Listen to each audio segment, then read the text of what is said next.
Oi, Emily por aqui, e mais um Autocompaixão, um olhar além. E hoje vamos investigar um pouquinho, falar sobre autenticidade, que é ser autêntico, autêntica. Acho que quando a gente ouve sobre isso, né, muitas vezes o que nos vem, pelo que eu já conversei com as pessoas também, é uma coerência entre aquilo que a gente sente, pensa, age, é, é como, né, se a gente realmente agisse pelo nosso coração, pela nossa vontade. Isso seria uma pessoa autêntica, também uma pessoa que não se importa tanto com a opinião dos outros, que faz aquilo que de fato tem vontade. E esses são alguns caminhos, né, da autenticidade. Mas com muito cuidado, porque muitas vezes isso também não é exatamente autenticidade. Por exemplo, uma pessoa que tem diversos preconceitos e a pessoa resolve expressar isso, falar aquilo que sente, que pensa, principalmente, e acaba com isso ofendendo também outras pessoas.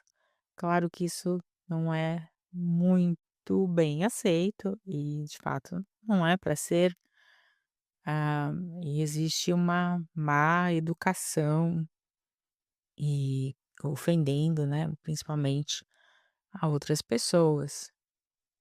Então, isso não se trata de autenticidade.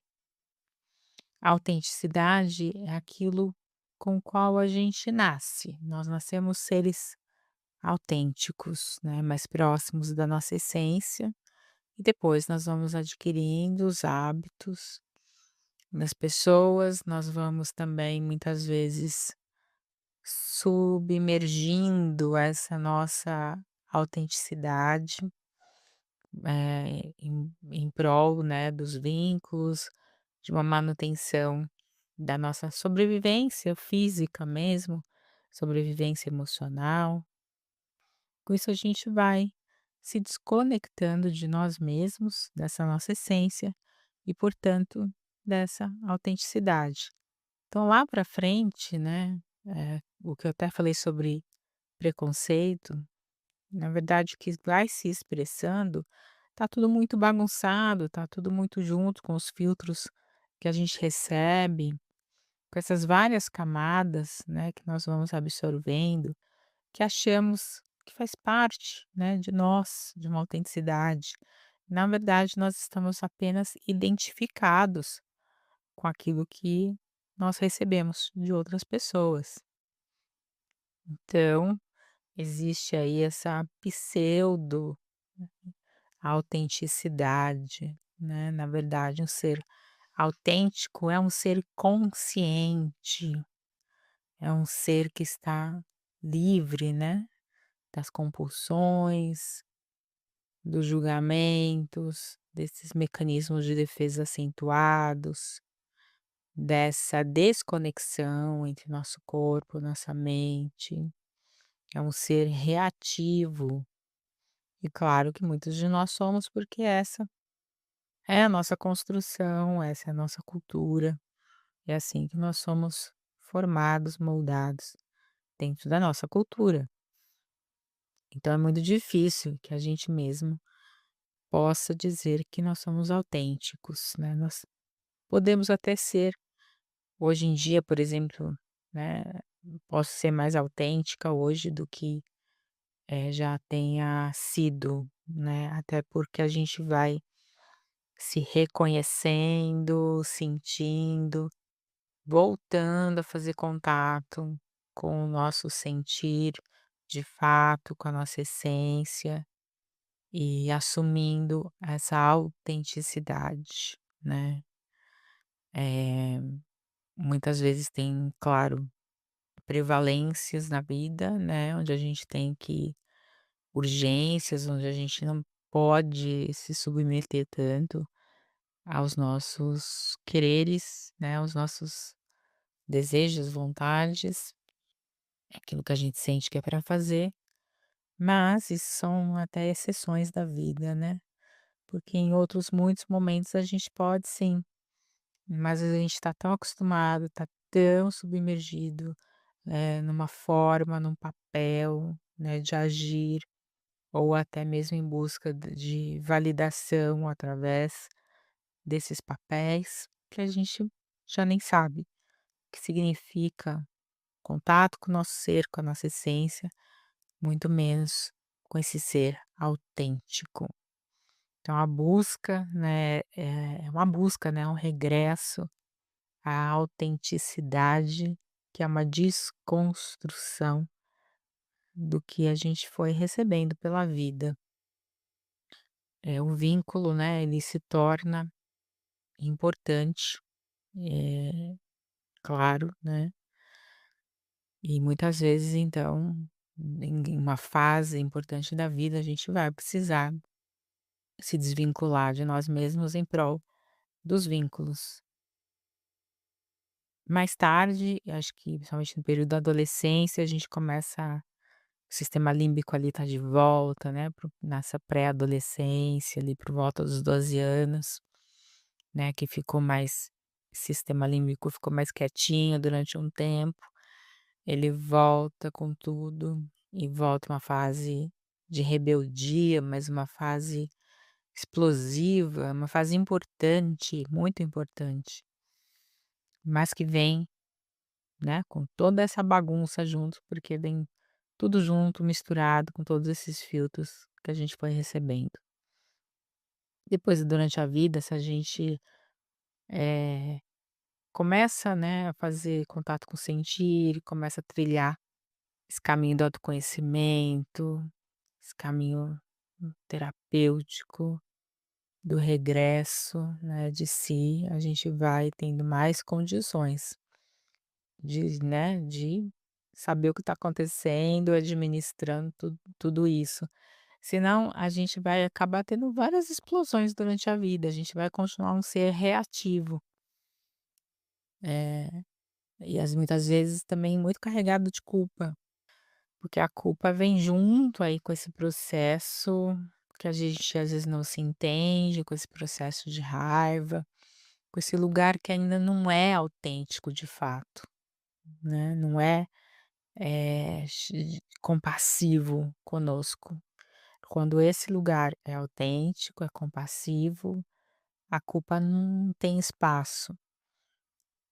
Eu acabei escrevendo um pouco sobre tudo isso também lá no Substack, na verdade faz um mês mais ou menos, que eu escrevi esse texto, mandei para as pessoas, então talvez se alguém que esteja aqui me ouvindo tenha já lido, senão eu vou deixar aqui embaixo esse texto,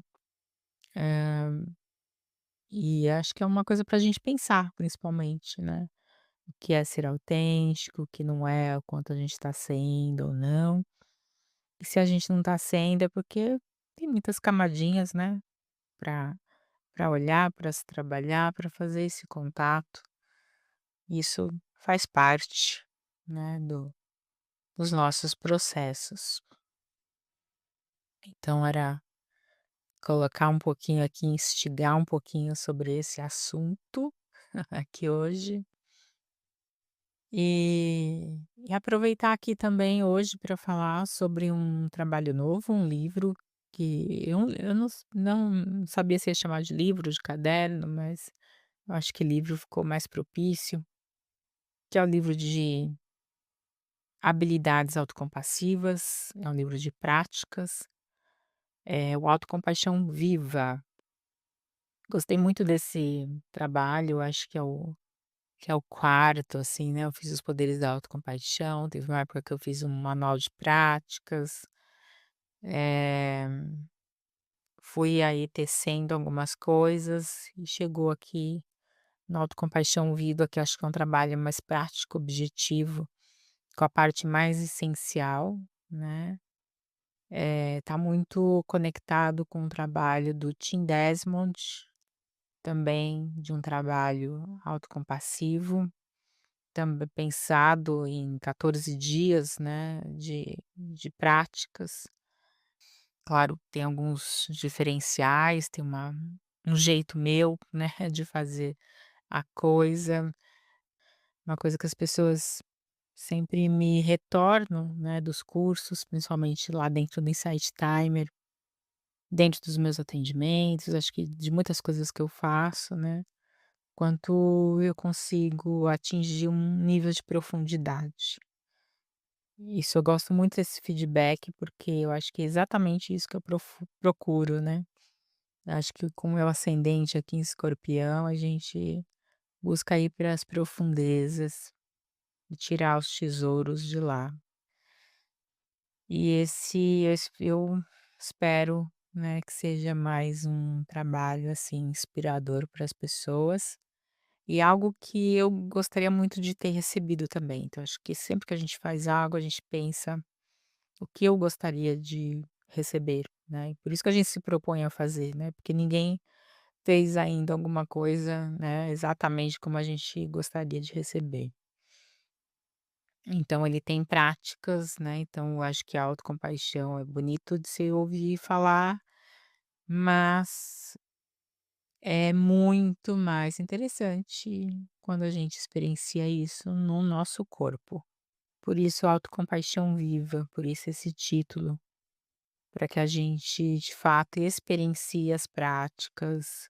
Então tem muito trabalho de escrita terapia, a escrita terapêutica, né, para pegar caderninho e fazer os exercícios, você vai alternando com modificações de ideias, de práticas, com material de apoio onde tem as meditações, tem um link ali de material de apoio, que é um diferencial ali também.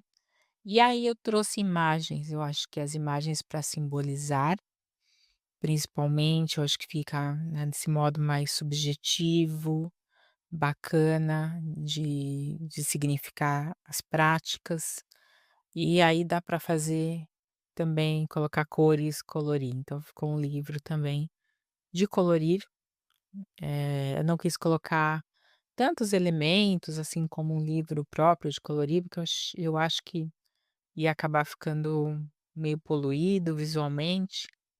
Neste livro que está à venda neste momento, eu acabei usando ilustrações, escolhendo muito a dedo, assim, as ilustrações que eu queria. Trabalhei com auxílio da inteligência artificial, né, nesse momento, para também, saber e começar a saber o feedback das pessoas. Então, ele tá à venda também na Wiclap, né, que é você tem a possibilidade de ter esse livro de forma física ou dentro do formato digital. Onde você tem 2 formatos ali de PDF, um para impressão e outro para leitura. Então é isso, falar sobre autenticidade, aproveitei aqui para explanar também aqui sobre esse novo trabalho do Autocompaixão Viva. E até o próximo episódio.